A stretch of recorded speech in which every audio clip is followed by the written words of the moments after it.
C'est-à-dire que pour l'œuvre de la rédemption, pour te sauver, pour toi, c'est lui qui est Dieu. Parce que la Bible déclare que les 4 êtres vivants, un à la face du lion, l'autre à la face de l'aigle qui vole, l'autre à la face du veau, l'autre à la face de l'homme.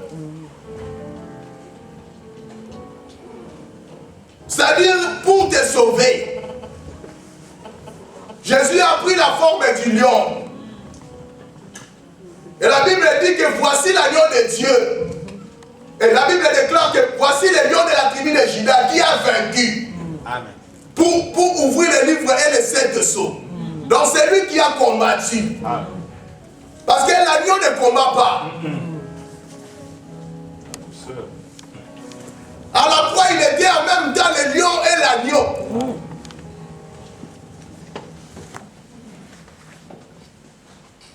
Il devait combattre et gagner. Et en même temps donner son sang.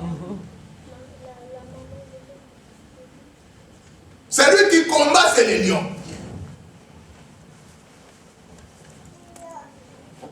Le lion parle aussi de la royauté. Matthieu le présente comme le fils de David. C'est-à-dire que c'est lui qui doit hériter le trône. Quand l'ange est venu chez Marie, il dit que de toi sortira un sauveur. Il régnera éternellement sur le trône de son père David. Donc il est le roi. Mais il a aussi le sacrifice. Il a pris la forme du veau. Pour expier tes péchés. Il était l'homme, parce que le sacrificateur c'était un homme. Un homme ouin. La Bible déclare qu'il n'y a qu'un seul intermédiaire entre les hommes et Dieu, Jésus-Christ homme. Jésus-Christ homme, c'est l'intermédiaire, c'est le pont. Raison pour laquelle nous n'avons pas besoin de faire des prières de saint. Où est un saint prie pour moi? Oh, Marie doit être mon intermédiaire. C'est une doctrine diabolique. Médiatrice. Il n'y a qu'un seul intermédiaire. Alléluia. Entre Dieu et les hommes, c'est Jésus-Christ homme. Alléluia.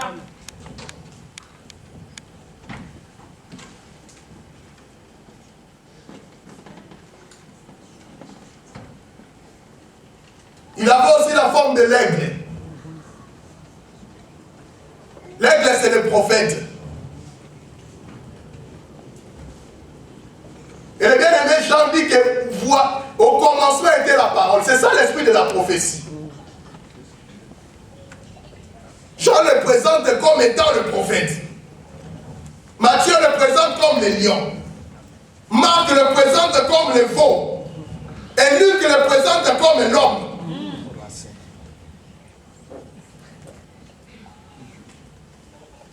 En réalité, il n'y a qu'un seul évangile. Amen. Mais quand Jean regardait, il a vu l'aigle. Quand Matthieu regarde Jésus, il voit le lion. Quand Marc a regardé, il a vu l'homme. Mais on parle que d'une seule personne. Ah.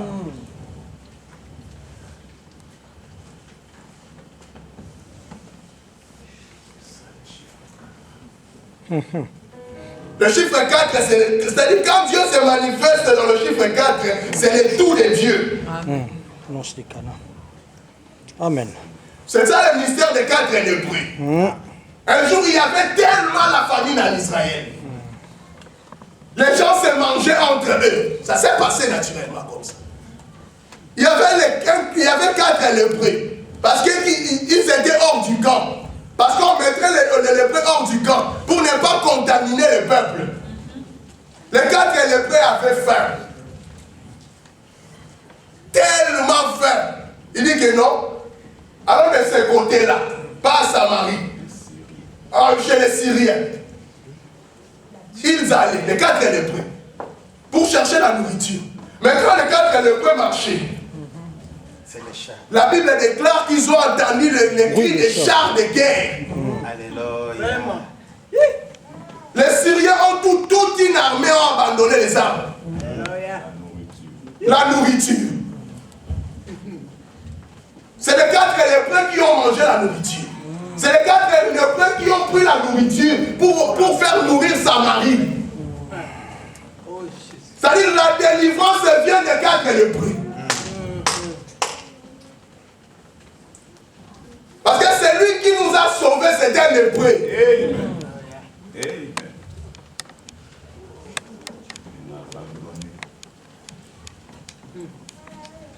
Parce qu'à la croix, Jésus était lépreux. Quand il s'est fait le péché, la lèpre c'est le péché. En réalité, il n'y a pas 4 lépreux, il n'y a qu'un seul lépreux. Mais le chiffre 4, c'est le chiffre de la délivrance. Il a apporté le chiffre 4 pour libérer la terre.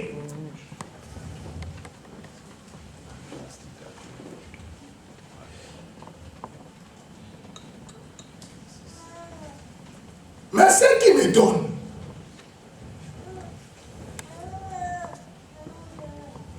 quand Moïse a vu le modèle du tabernacle dans les cieux,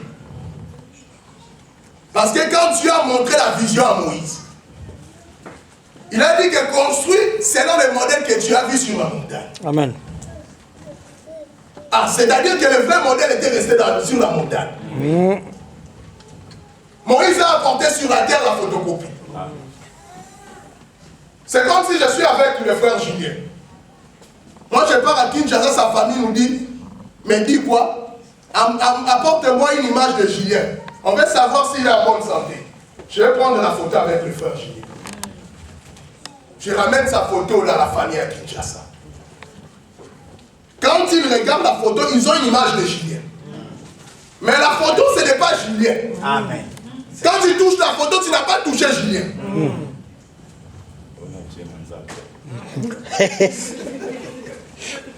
C'est ce qui s'est passé. Moïse a vu la réalité. Il a vu Dieu. Il a laissé. Mais il ramène la copie sur la terre. Alléluia. L'ombre. L'ombre. Le modèle est resté dans le ciel. Le vrai modèle. Raison pour laquelle quand le vrai modèle est descendu sur la terre, il a dit détruire tout ça, c'est temple. Parce que quand la réalité vient, on n'a plus besoin de la photo. Alléluia. Amen.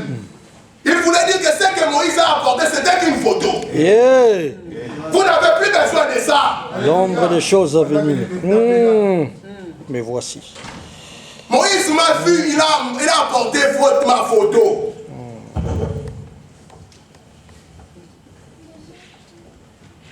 N'apportez plus les animaux, tout ça. Ces animaux parlaient de moi.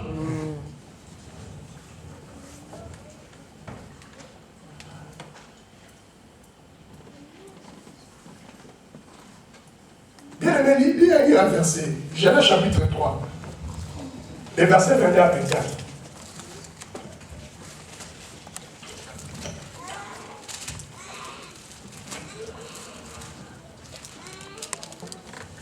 Genèse 3, 22 à 24. L'Éternel Dieu dit, voici l'homme est devenu comme l'un de nous, pour la connaissance du bien et du mal. Empêchons-les maintenant d'avancer sa main, de prendre de l'arbre de vie, d'en manger et de vivre éternellement. Et l'Éternel Dieu le chassa du jardin d'Éden pour qu'il cultive la terre d'où il avait été pris. C'est ainsi qu'il chassa Adam. Et il mit à l'orient du jardin d'Éden le chérubin qui agitait une épée flamboyante pour garder le chemin de l'arbre de vie. Vous lisez Exode 25, 18 à 22. Exode 25, 18 à 22. Exode 25, 18 à 22. Tu feras 2 chérubins d'or. Tu le feras d'or battu aux 2 extrémités du propitiatoire. Fais un chérubin à l'une des extrémités et un chérubin à l'autre extrémité. Vous ferez le chérubin sortant du propitiatoire à ses 2 extrémités. Le chérubin étendront le zèle par-dessus couvrant de leurs ailes le propitiatoire et se faisant face l'un à l'autre. Les chérubins auront la face tournée vers le propitiatoire. Tu mettras le propitiatoire sur l'arche et tu mettras dans l'arche les témoignages que je te donnerai. C'est là que je me rencontrerai avec toi du haut du propitiatoire entre les deux chérubins placés sur l'arche du témoignage. Je te donnerai tous mes ordres pour les enfants d'Israël. Amen. Nous avons lu Genèse chapitre 3. Parce que je veux que vous saisissiez ce truc-là des chérubins. Quand nous rentrons dans le livre de Genèse, quand l'homme a péché, il était question que l'homme soit chassé. Et Dieu a chassé l'homme dans le jardin. Mais Dieu a fait quelque chose qui retient mon attention. La Bible déclare qu'il a placé les chérubins pour garder le chemin de l'arbre de vie. Pour que l'homme n'avance pas la main pour toucher à l'arbre de vie. Pour que l'homme ne vit pas éternellement dans le péché. Parce qu'il avait déjà péché. La Bible ne nous dit pas le nombre de chérubins qui étaient sur le chemin de l'arbre de vie. La Bible parle que des chérubins, c'est-à-dire au pluriel, ils étaient plusieurs. Mais Dieu leur a donné une seule épée. Plusieurs personnes, on leur donne une seule épée. Dieu a donné aux chérubins une épée flamboyante. Il balançait cette épée. Plusieurs personnes qui ont une seule épée. Qui balançait. Parce qu'il n'y a pas des épées. Pour barricader le chemin de l'arbre de vie, pour que l'homme ne passe pas. C'est-à-dire que le chemin de l'arbre de vie, parce que la vie éternelle, c'est l'arbre de vie, c'est l'arbre de la vie éternelle. La vie éternelle, c'est cet arbre-là. Quand l'homme a péché, Dieu a fermé le chemin de cet arbre. Le chérubin balançait le pain. C'est-à-dire celui qui devait ouvrir ce chemin-là devait recevoir le pain. Devait mourir. Amen. Amen. Maintenant, qui doit mourir? Ah. Qui fut trouvé digne? Amen. La Bible ne nous dit pas le nombre de ces chérubins. Mais comme Dieu s'explique lui-même dans sa parole, quand Moïse a vu le modèle parfait, Dieu a dit que fait deux chérubins. Ah, je comprends que dans le jardin, il y avait deux chérubins. Ah. C'est par une écriture, je comprends une autre. Ah. Ils étaient au nombre de deux. C'est la raison pour laquelle Dieu a reproduit cela dans la construction du tabernacle. Ils étaient deux. Qui avaient une épée.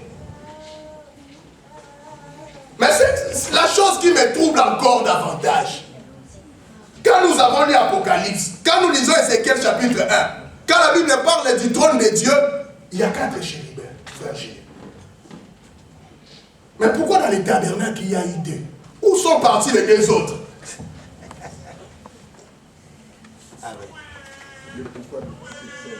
Oh. Tout autour du trône, parce que les 4 êtres sont les chérubins. Il y a eu 4 au-dedans et tout autour.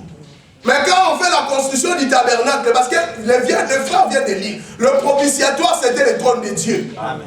Dieu venait s'asseoir sur le propitiatoire pour parler au souverain sacrificateur qui les rencontrait une fois par année. Amen. Mais Dieu dit qu'il place les 2 chérubins. Dieu n'a pas dit place les 4. Mais pourquoi Dieu a fait cela?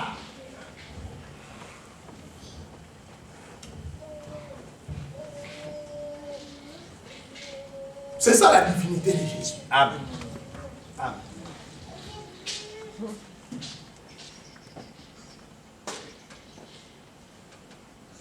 Quand Moïse voit le modèle parfait,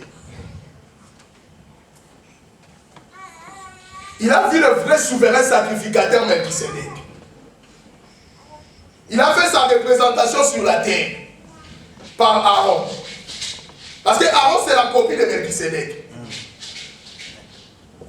Ce n'est pas pour rien que Aaron sont sortis 4 fils.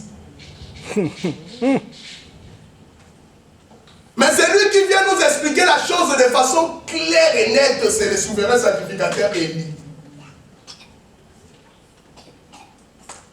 Le jour que les Philistins ont volé l'arche, Élie devait perdre ses 2 fils. Lisons cela, bien aimé. 1 Samuel chapitre 4. Le verset 1 à 11.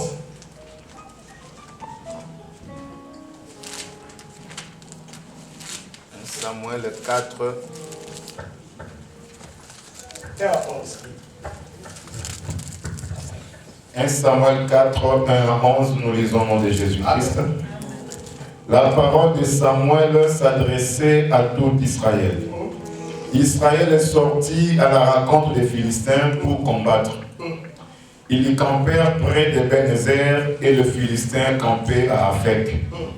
Les Philistins se rangèrent en bataille contre Israël et le combat s'engagea. Israël fut battu par les Philistins qui tuèrent sur les champs de bataille environ 4000 hommes. Le peuple rentra au camp et les anciens d'Israël dirent: pourquoi l'Éternel nous a-t-il laissé battre aujourd'hui par les Philistins? Allons chercher à Silo l'arche de l'alliance de l'Éternel, qu'elle vienne au milieu de nous et qu'elle nous délivre de la main de nos ennemis. Ouais. Le peuple envoya des messagers à Silo, d'où l'on apporta l'arche de l'alliance de l'Éternel des armées qui siège entre le chérubin. Le 2 fils d'Élie, Ophni et Phiné, étaient là avec l'arche de l'alliance des dieux. Lorsque l'arche de l'alliance de l'Éternel entra dans le camp, tout Israël poussait des grands cris de joie, et la terre en fut ébranlée. Le retentissement de ces cris fut entendu des Philistins et ils dirent: que signifient ces grands cris qui retentissent dans le camp des Hébreux? Ils apprirent que l'arche de l'Éternel était arrivée au camp. Les Philistins eurent peur parce qu'ils crurent que Dieu était venu dans le camp. Donc Dieu c'est l'arche. Donc quand l'arche est venue, Dieu est venu dans le camp. Malheur à nous, dirent-ils, car il n'en a pas été ainsi jusqu'à présent. Malheur à nous qui nous délivrera de la main de ces dieux puissants. Ce sont des dieux qui ont frappé les Égyptiens de toutes sortes de plaies dans le désert. Fortifiez-vous et soyez des hommes Philistins, de peur que vous ne soyez asservis aux Hébreux comme ils vous ont été asservis. Soyez des hommes et combattez. Le Philistin livrait bataille et Israël fut battu. Chacun s'enfuit dans sa tente. La défaite fut très grande et il tomba d'Israël 30 000 hommes de pied. L'arche de Dieu fut prise et les 2 fils d'Élie, Ophni et Phiné, mourirent. Amen. Que Dieu bénisse la lecture de sa parole. Amen. Cette histoire nous parle du sacrificateur Élie, qui avait aussi ses 2 fils qui étaient sacrificateurs. Ces gens jouaient avec l'offrande de Dieu. Vous savez, la parole de Dieu, il y a l'aspect doctrinal et prophétique. Mais je veux aussi parler dans l'aspect doctrinal. Vous savez, aujourd'hui, on voit des serviteurs qui ne craignent pas Dieu. Il y a des serviteurs qui font des collectes au nom de l'Éternel. Oh, nous allons payer une salle. Et ils bouffent cet argent. Et c'est ce qu'ils faisaient Phiné et Ophni. Ils jouaient avec l'offrande consacrée à l'Éternel. C'est-à-dire que ce qu'ils faisaient était mal. Mais Dieu était fort patient. Nous allons nous expliquer. Parce que c'est Dieu dans la loi, le Dieu qui frappait directement. Mais pourquoi ce Dieu-là a attendu des années les enfants d'Élie commettre de telles bêtises pour les tuer que le même jour où l'arche a été prise? Dans la doctrine, je vais dire aux enfants de Dieu, ou des gens qui ont des responsabilités, on ne joue pas avec les choses sacrées. Amen. C'est-à-dire, ce qu'ils faisaient, c'était un péché. Et suite à ce péché, Dieu les a punis. Quand les l'Éternel te laisse le temps, c'est pour que tu te répandes. Quand tu pêches, l'Éternel te regarde. Ce n'est pas qu'il est bête ou quoi. Non. Il est patient. Il est là en colère. Mais la colère de l'Éternel existe. Dieu frappe aussi. D'ailleurs, la Bible déclare que le jugement de l'Éternel commencera dans sa maison. C'est-à-dire dans l'église. Avant de juger le monde, il juge son épouse en captivité. Parce qu'une vraie mari ne tape pas sa femme dans les lieux publics. C'est un mari insensé. Un mari qui se respecte ne peut pas discuter avec sa femme dans la rue. On corrige la femme dans la maison. Amen. Et Jésus, c'est un mari responsable. Amen. Alléluia. Il ne peut pas juger sa femme avec tout le monde. Il fait le jugement de sa femme dans le lieu secret. C'est maintenant que Jésus est en train de faire le jugement dans son église. Amen. Mais le jugement dernier, ce n'est pas pour sa femme. C'est pour le païen. Amen. Moi, je ne passerai pas au jugement dernier. Ça ne me concerne pas. On ne mélange pas la femme avec tout le monde. C'est maintenant qu'il y a le jugement dans l'église. Raison pour laquelle, si tu es dans le péché aussi, le Seigneur peut te corriger. Il y a des choses qui sont les conséquences de tes péchés. Il a dit que celui qui aime bien châtie bien. Amen. Quand le Seigneur te châtie, c'est pour te redresser. C'est un bon père. Amen. Amen. Amen. Mais il y a un temps qu'il réserve pour le jugement du monde. Mais maintenant, il est en train de faire le jugement dans son église.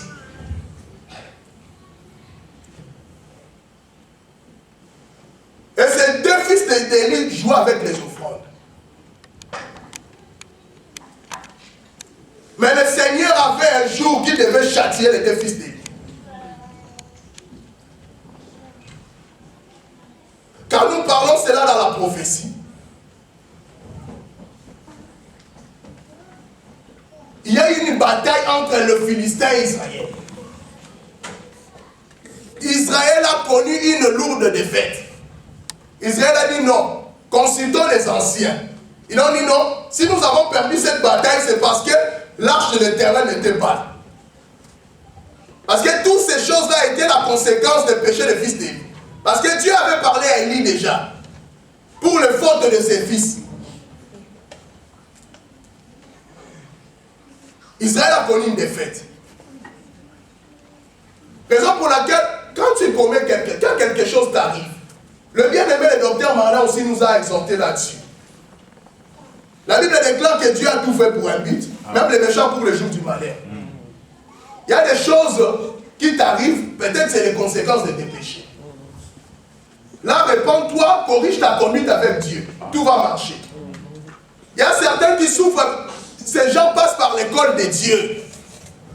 Parce que Dieu aussi éprouve salir pour te former. Amen. Quand tu passes ce temps-là, il n'y a rien à faire. Supporte cela et tu verras la gloire de Dieu. Amen. Il faut se remettre en question.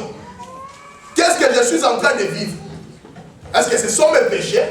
Ou tout simplement, c'est le preuve que l'Éternel est en train de me faire passer?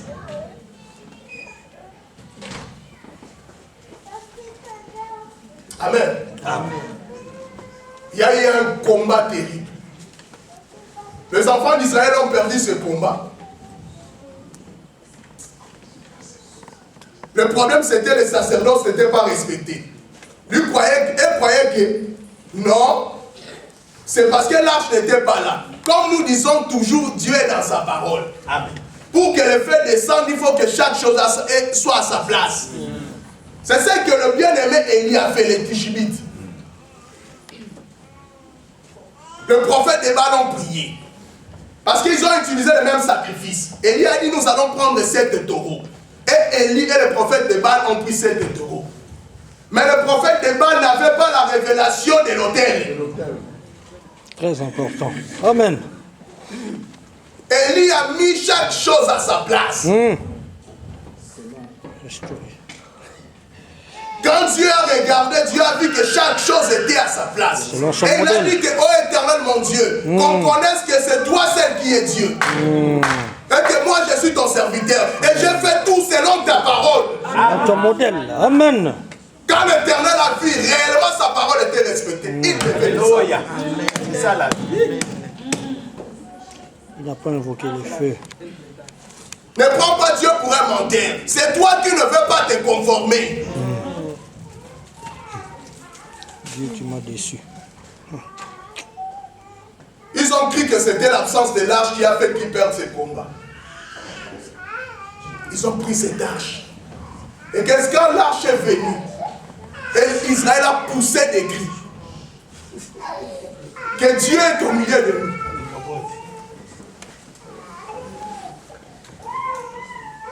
Mais ce qui retient mon attention, parce que l'arche était Dieu. Effectivement, l'arche était Dieu. Parce que quand Dieu a dit à Moïse de construire le tabernacle, il a dit prends l'offrande chez tous les gens qui vont donner des bons cœurs. Construis le tabernacle car je viendrai, moi éternel. J'habiterai parmi mon peuple. Donc l'éternel, le roi du ciel est descendu pour habiter dans une petite coffre.